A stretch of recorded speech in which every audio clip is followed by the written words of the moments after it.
Viral ibu asal Riau terlantar di pelabuhan, ngaku diusir anak, kehabisan ongkos, bikin geram. Beredar di media sosial sebuah video yang memperlihatkan seorang ibu terlantar di Pelabuhan Merak. Dalam video tersebut, ibu yang tak disebutkan namanya itu mengaku diusir anaknya. Ia terlantar lantaran kehabisan ongkos untuk pulang ke kampung halamannya. Sejumlah warganet pun merasa iba dan geram atas perilaku anaknya yang tegar menelantarkan ibu tersebut. Dalam video tersebut memperlihatkan seorang ibu duduk di bangku. Tampak ia diajak mengobrol oleh salah satu anggota polisi. Terdengar perekam menanyakan kebenaran bahwa ibunya terlantar setelah diusir anaknya. Perekam terkejut saat mengetahui bahwa ibu yang duduk itu mengaku diusir anaknya. Kemudian perekam menanyakan apakah polisi membantu ibu tersebut.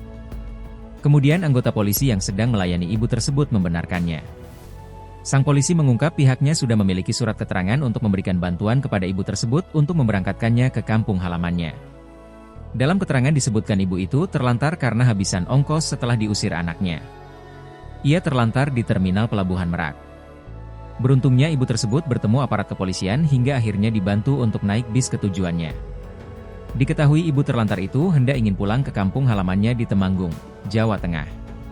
Seorang warganet mengaku sempat bertemu dengan ibu terlantar itu di jalan. Warganet itu mengaku sang ibu sempat mengatakan dia berasal dari kota Penang, Riau. Kini, video ibu terlantar setelah diusir anaknya itu viral dan menyita perhatian polisi. Tak sedikit warganet yang iba atas nasib ibu tersebut.